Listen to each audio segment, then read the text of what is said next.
Hello everyone, welcome back to my channel. My name is Elias, and today's video I'm going to be talking about all the urban paranormal books that I've read and actually thoroughly enjoyed. So if you guys didn't know, I talked about this in the best books I read of 2020, but I briefly mentioned that in 2020 the genre that I read most from was urban paranormal fantasy.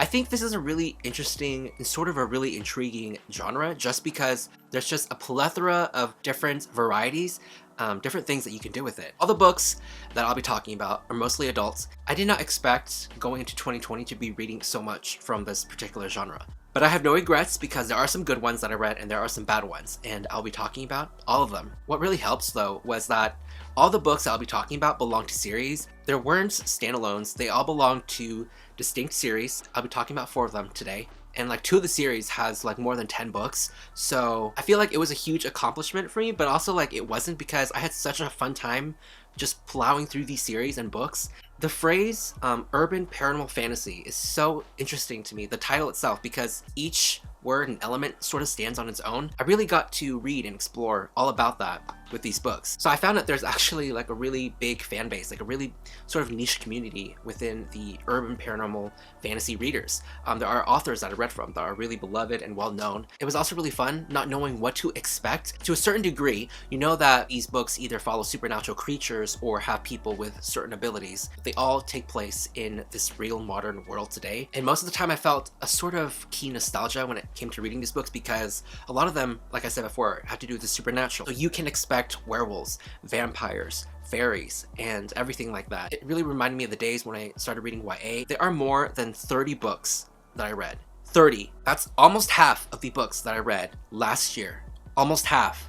But before we get started, I would like to thank today's video sponsor, Likewise. So Likewise is an app where it recommends books, TV shows, movies, and even podcasts, all based on your preferences and liking. It's really fun and interesting because the app itself is sort of structured like Tinder, but in sort of like a book and movie form. So each day brings a unique set of preferences that you can swipe left or right on depending on whatever you like. Through those set of choices, it sort of recommends other books or movies or TV shows depending on whatever you choose. There's even an ask function where you can ask other people what other recommendations that they might have. Like I saw a lot of recommendations for Bridgerton, which was like a new show on Netflix that a lot of people really enjoyed apparently. So I saw a lot of that. So you can be like, hey, I read The Starless Sea. It has really whimsical and beautiful writing. Are there any other books that you guys would recommend? So I actually made an account and I really liked how it was structured. I went ahead and added like a bunch of movies, TV shows, and books to my list. So if you guys are interested and you guys want to check out the app for yourself and see recommendations on movies, books, TV shows, and even podcasts, different recommendations from other people and what the app has to offer, you can use my link down in the description box below to go ahead and download the app. The best part of it all is that it's completely free, so you don't have to pay a single dime or penny for it. Thank you again to Likewise for sponsoring this video, and without any further ado, let's go ahead and get straight into the books. I won't be talking about every single book that I read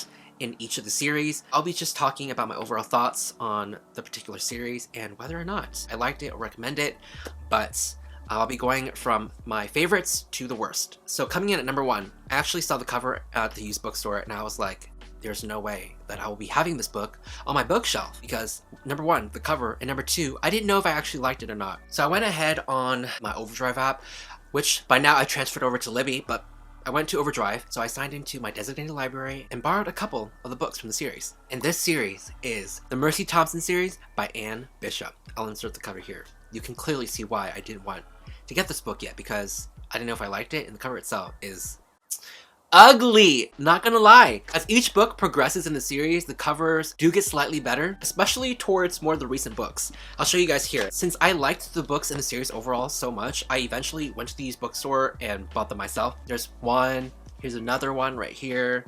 Here's another one. But overall, not the greatest, not the best. I really noticed this in this particular genre, that the covers themselves, wow. Who knows, I might do a video, spoiler, where I will be recreating and remaking some book covers. Whether there might be my favorites, some thriller book covers, or recreating my own cover, who knows. But it's a video thought that I had in mind. The reason why I haven't done it yet is because my laptop is so old and I don't know if it can handle sort of like screen recording. So I'm just like sort of working my way around that, and I know that it's going to be a bitch to edit. So it's a video idea that I've had for a real long while now, just because I've also have a degree in graphic design. But have I utilized that degree? Not really. And we're going off on tangent here. That's just something I wanted to share with you guys. But back to the books. So again, book covers, not that great. However, you don't judge a book by its cover because honestly, the things inside these books, if you really like drama, found family, and political intrigue, this series has it all. Oh my god, wait a second. Wait, backtrack. I think I accidentally mixed the authors up for the series. The Mercy Thompson series is by Patricia Briggs, not Anne Bishop. I wrote it all down on my phone because there was no way I was going to remember every single book. 1, 2, 3, 4, 5, 6, 7, 8, 9, 10, 11, 12. So the Mercy Thompson series is contrived so far of 12 books.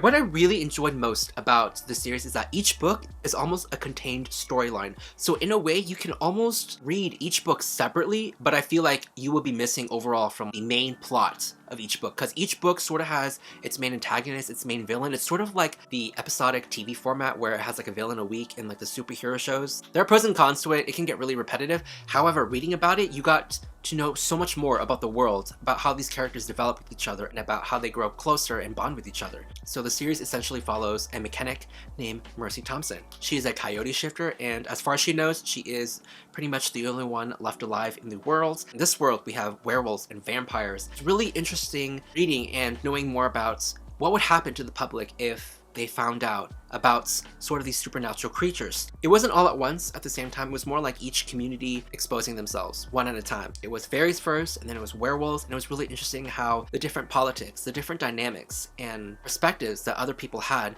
with each group, with each supernatural species, I would say. I feel like something happened like that in this year of 2021. Especially what happened in 2020. I don't think we'd be bat an eye. We'd be like, werewolves? Pfft. Vampires? Give me a break. Fairies? What else is new? You know, it's all the normal day in life. For such a heavy supernatural fantasy element to it, there was a lot of political intrigue. Before I went off tangent, again, it follows this mechanic named Mercy. It's all about her vibing with this other rivalry pack, these werewolves. Of course, there's a love triangle.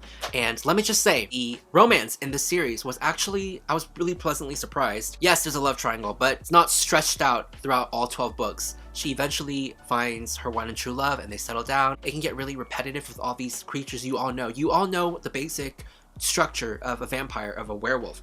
But with these books, I felt like it brought something new. So that was really refreshing. Of course, this series isn't perfect. I had a lot of problems with it as well. There are some trigger warnings for the series. There's rape, suicide, depression. So just keep that in mind before you go into these books. I also can't speak for the representation because the main character herself is half Native American. I tried to scour and look for indigenous reviews, but I couldn't find any. As far as I know, the author herself is white. Overall, I really thoroughly enjoyed reading this whole series. I can't wait for the next book, which I believe is coming out 2022. Which is long far off away. So each book got progressively better in my opinion. There were some books that I liked better than others. The first, I would say 3 to 4 books. They were 3 to 4 stars, which is actually pretty good. As you got further into the series, it was like a 4, 5 even for entertainment purposes. I would highly recommend if you're looking for a really fun, binge-worthy fest. So overall, if I had to give the series a rating out of 10, it would be a solid 8. So Patricia Briggs also wrote a spin-off series that takes place in the same world as the others, but it follows a different character. And this series has 5 books in it, and I believe the 6th book that's coming out this year as well. I didn't really enjoy the spin-off as much as I did with Mercy Thompson, but either way, I was still happy to explore other different characters and other places and different mythologies and all that. Okay, so the next series I want to talk about, I want to say the exact same thing. I went to the library, got the first couple of books, liked the world and just the story itself so much that I went ahead and bought the rest of the books. So after reading the first couple of books, I went ahead to my used bookstore, which surprisingly had the whole series. And this series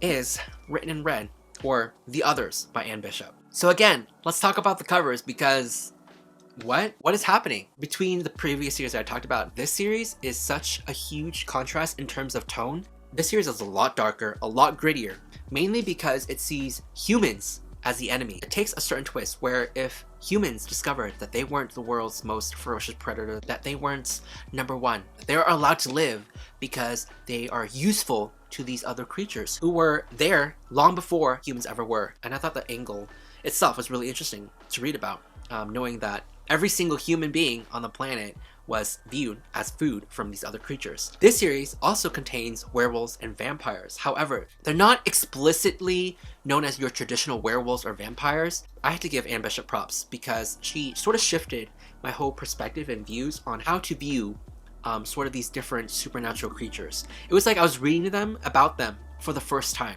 And that was so cool and really intriguing and interesting to read about. This whole series follows this world, plethora of other different characters, humans, supernatural creatures alike, and how they clash and how they are striving to sort of live in this dangerous world. It was rather black and white in my opinion when it came to the villains, because like I said, humans were viewed as villains, and when it came to humans actually being villains, they didn't really learn from their mistakes. They were actually almost cartoonishly evil at times, so you can never really sympathize with them, and you're always like on the side of these other creatures to be victorious and conquer the day. Like I said before, it follows a plethora of characters, but mainly following this one character who has a certain gift and ability. She's a blood prophet, meaning she's able to see glimpses of different paths of the future and which to take and what to avoid. Because of her, the dynamics and perspectives between humans and others start to shift and either align or clash. I would say that between the series, the other one is like more lighthearted and you can easily binge.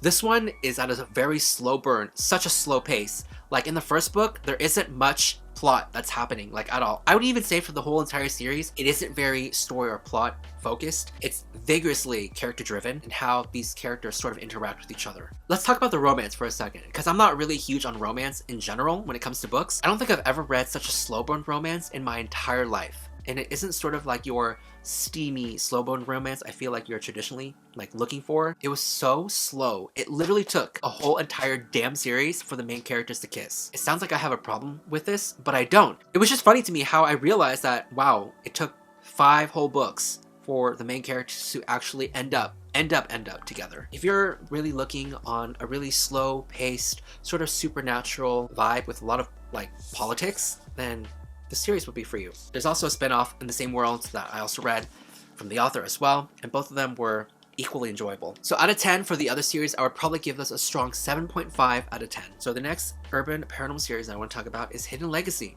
by Ilona Andrews. I initially thought it was going to be a trilogy until the author, again, spin-offs are very important in this genre. She wrote a spin-off series within the same world. This series was the most different from all the series I'm talking about here, because it sort of has this superhero quality and element to it that was just really overall fun to read. Of all the books, this is really heavy on romance, like so heavy on romance. Essentially follows a family who work in their own PI firm. It sort of focuses on one of the family members, a sister, who investigates a mysterious murder and disappearance. Because of this, she and her whole family get pulled along into this huge conspiracy fallout that's involved these different houses in this world, and with these different people who have these dangerous abilities. And in each house, there's a family who have a certain special ability. These abilities can range from telekinesis to teleportation to talking with animals to manipulating the weather. It was really interesting to read about the power structure of these different houses because it depends on the ability that you can use and how you utilize it. I enjoyed reading a lot about these characters and about how and what they can do. It's really fun to see how the author would twist like a certain mundane ability and explore and expand upon that into making it one of the most dangerous abilities that a person could have in the book. So again, backtracking, we follow this family who are being pulled into sort of this messy fallout and how they themselves unlock certain abilities within themselves and their transition into becoming one of the most powerful houses that the world has ever known. I really enjoyed it. I really loved seeing like the different powers and abilities that they had as well. Didn't really care for the romance because, not gonna lie, I'm not a really romance invested person when it comes to, I don't know, heteronormative relationships, but that's just me. If this sounds like your cup of tea, then I highly recommend. So my overall and final rating for the Hidden Legacy series for the original trilogy would probably be a strong 7 out of 10. Alright, last but not least, the series I'm going to talk about is the Furries series by Karen Marie Moning. So of all the books and all the series on this list, this by far is probably the lowest. It isn't like the worst like set of books that I've read by any means. It just wasn't on the same level as the other books. So the whole series is sort of like a form of badly written fan fiction from the original work. However, I still had a fun time with it because there was just so many stupid things that happened in the book. The main character, for one, she was a chore to read from and about. I was just so annoyed at her, all the decisions that she made and all the things that she said. There are so many problematic things with this book, and there are so many trigger warnings as well. The main ones that I can remember are rape, violence and abuse, unhealthy relationships. So like literally checking all the unhealthy tropes that the whole book community has actually touched upon. The Fever series has literally every bad trope that you can think of, where the bad boy is actually pretty abusive and where characters say or do problematic things for their own gain but yet never receive any consequences for it, where other female characters in this book are slut-shamed or put down by the main character, no less. So, however, did I enjoy it? Did I enjoy certain parts of the story? Yes, not gonna lie. This whole series essentially follows this main character who goes to Island after her sister is found dead, and she doesn't believe it was a suicide. She believes it was murder, and she goes on her own investigation that leads her into this world of fairies, and how fairies aren't your sweet little tooth fairy or Tinkerbell type of fairies. These are actually really dangerous, sexually advanced fairies who are practically evil and extremely vain. Not much I can say plot-wise with this overall series. However, one thing I can appreciate for the main character is her growth in sort of her character development overall within the books. This is a 5-book series, and they're very short. It was very easy to get into and binge. Romance-wise, it's very heavy, like extremely heavy on the romance. This is probably the most heavy-based romance series in this video. However, not a very healthy romantic relationship romance-wise. I would skip over sort of the romance scenes or sex scenes just because I wasn't really invested overall into heteronormative relationships. So, overall, out of 10, if I had to give it, I would probably give it 5.5 out of 10. Not terrible, but not great either. Alright guys, that is pretty much it. Those are all my thoughts on the 30 plus urban paranormal books that I've read. Let me know down in the comments below if you guys have read any of these series, if you guys have liked them, if you guys recommend any other paranormal books that I should read or know about. Thank you so much for watching guys, and I will see you guys all soon with a new video.